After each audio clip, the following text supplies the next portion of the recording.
সমস্যা কি তোমার? আমি তো কিছু বুঝতে পারছি না। তোমার কি আমাকে পছন্দ না? তুমি আমাকে পছন্দ না, আমাকে বিয়ে করছো কেন? তুমি বলছো তোমার কিছু সময় লাগবে। চেষ্টা করছি তোমাকে সময় দিতে। তোমারও বুঝতে হবে আমি তোমার স্বামী, তোমার প্রতি আমার একটা অধিকার আছে। তোমাকে কাছে জানা, তোমাকে ভালোবাসা। তুমি এমন একটা ভাব করছো যে আমি অচ্ছুত কেউ, স্পর্শ করলে তোমার জন্য ফসকা পড়ে যাচ্ছে।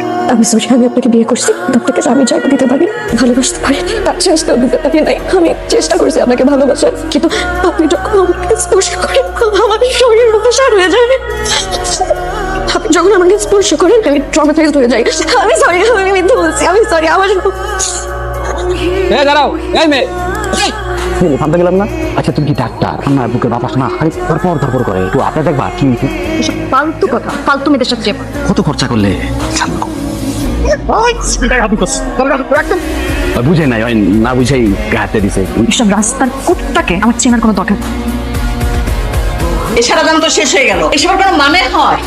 টিউশনি করার দরকারটা কি? টিউশনে তো আমি শুধু টাকার জন্য করি না আম্মা, সেলফ রেসপেক্টের জন্যও করি, বুঝছো? আচ্ছা, তুমি টেনশন করো না, রাখি।